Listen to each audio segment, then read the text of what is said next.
गणेश जी से ठाकुर जी के बड़े प्रिय संबंध हैं।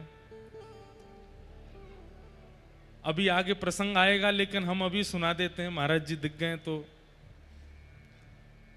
लाला की जब चोरी बढ़ गई तो यशोदा मैया एक दिना मन में विचार करन लगी, मेरो लाला अबई ते इतनो छोटो सो चोरी करन लगो। अबई लाला 3 बरस को तो है,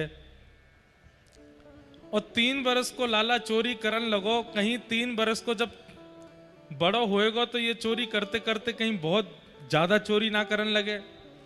मेरो लाला को ब्याह कैसे होएगा? तो मैया ने कही कि मैं गणेश जी को 1.25 मन लड्डू के भोग लगाऊंगी अगर मेरो लाला चोरी छोड़ दे तो। तानपुरा थोड़ा कम कर दो भैया। मेरो लाला अगर चोरी छोड़ दे तो मैं गणेश जी को 1.25 मन लड्डू को भोग लगाऊंगी, यशोदा मैया ने कही। तो ठाकुर जी को जब ये बात पता चली तो ठाकुर जी मन में बोले, अब तो मैं बिल्कुल नहीं छोड़ूंगा।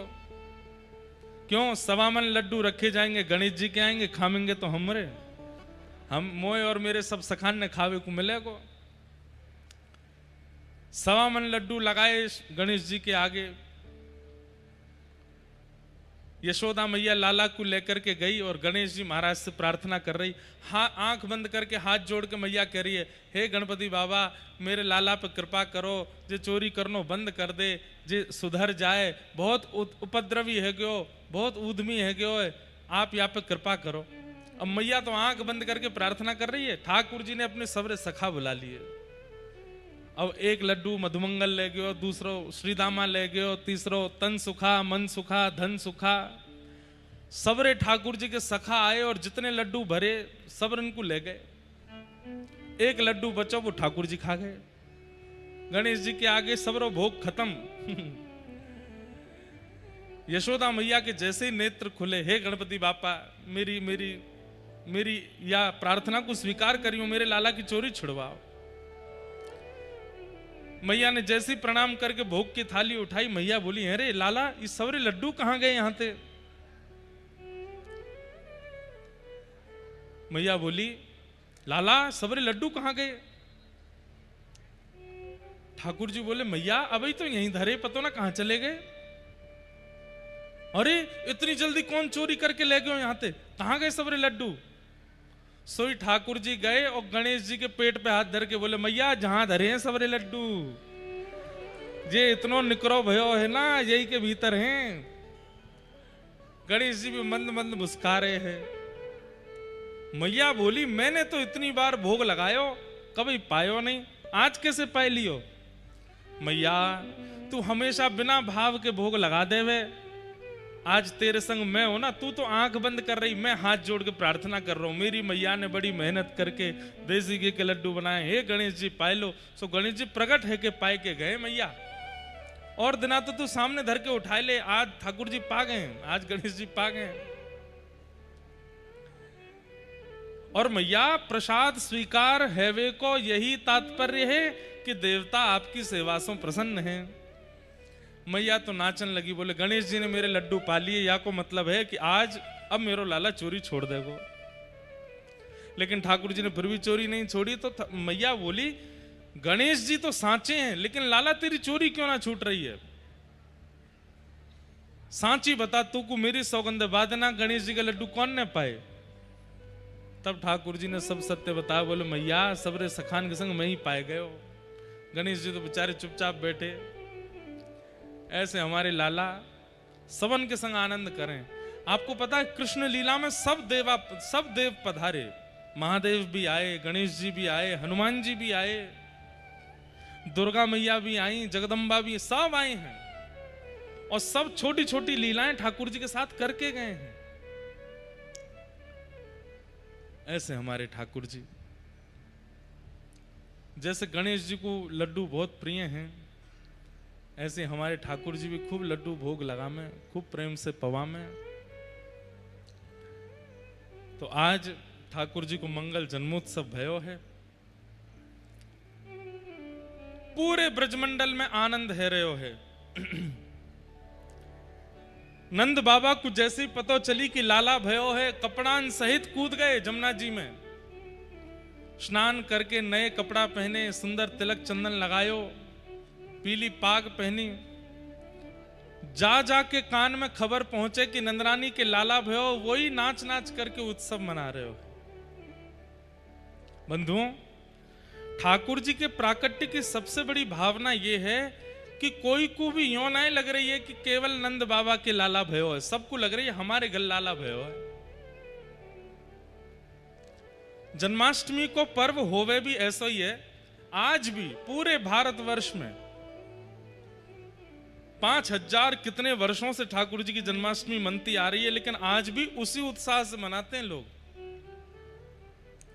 हम कभी कभी मन में विचार करते हैं कि हम जन्माष्टमी जितने आनंद से मनाते हैं उसमें हमको इतना सुख मिल जाता है, तो जब वास्तव में ठाकुर जी की जन्माष्टमी मनी होगी तब कितना सुख भय होगा।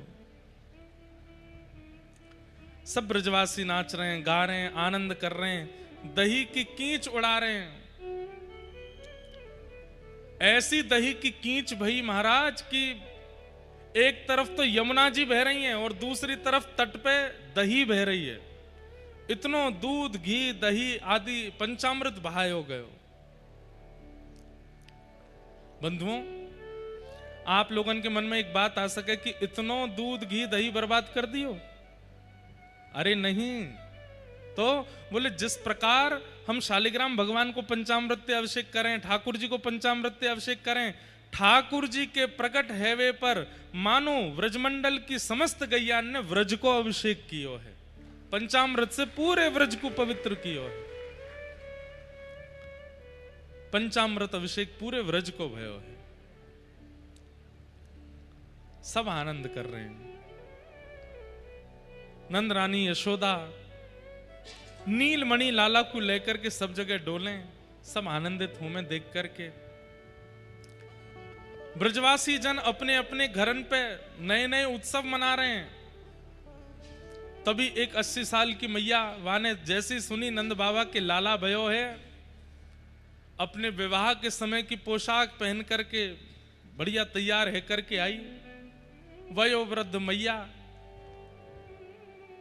नंद भवन के समीप जाकर के बोलने लगी, अरे भैया जी कहा भयो है? ब्रजवासी माखन के गोला बना बना करके एक दूसरे पर टक टक के मार रहे हैं। मैया ने जैसे कि कहा भयो है, सोई माखन को गोला मुंह में है कि सटाकते पेट में चलोगो। मैया ने जीवते अपने होठ साफ कियो, बोले अरे भैया अब तो बताओ कहा भयो? ब्रजवासी बोले मैया तेरो मुंह चीकनो हैगो तो ना पतो चली कहा भयो? अरे नंद जी के लाला भयो है। अरे अरे विधाता, ऐसे लाला तो रोज ही होयो करें, हमारे नंद बाबा के तो रोज ही लाला होयो करें, ऐसो ही आनंद मने, ऐसो ही सुख मने। सब ब्रजवासी सुख में समा नहीं रहे हैं, ऐसा सुख मन रहा है। और बंधुओं, सुख नहीं कहेंगे, आनंद कहेंगे। क्यों? क्योंकि सुख की तो एक अवधि है, वासे ऊपर सुख दुख जैसो प्रतीत होने लगे। लेकिन आनंद, आनंद तो अपनी सीमा पार कर जाता है, उसके बाद भी अतिशयोक्ति नहीं लगता। संसार के बहु व्यंजन, उनकी एक सीमितता है, उनकी एक मर्यादा है, वो उतना ही प्रिय लग सकते हैं। लेकिन भगवत संबंधी वस्तु का तो जितना सेवन किया जाए वो उतना सुख प्रदान करते हैं। ब्रजवासी आज सब बड़े आनंद में हैं, सब नाच रहे हैं, गा रहे हैं, उत्सव मना रहे हैं। अवाद्यंत विचित्राणी वादत्राणी महोत्सवे। शुकाचार्य जी वर्णन करते हैं कि ब्रजवासी जन विचित्र विचित्र वाद्य बजा रहे हैं। जैसे बहाने ढूंढते हैं ठाकुर जी के जन्मोत्सव मनाने के।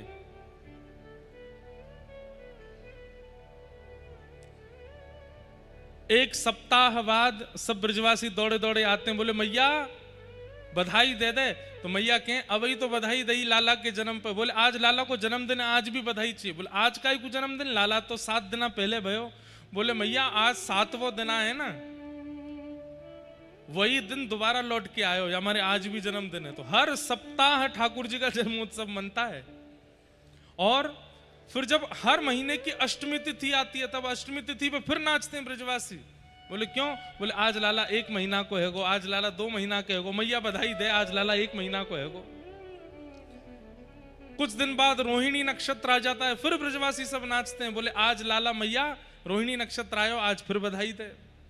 बहाने ढूंढ ढूंढ करके सब ठाकुर जी का उत्सव मना रहे हैं। किसी आनंद को मनाते मनाते मन में यह आ जाए कि बस अब बहुत हो गया, विश्राम करते हैं, तो समझना उसमें संसारी कोई भावना थी।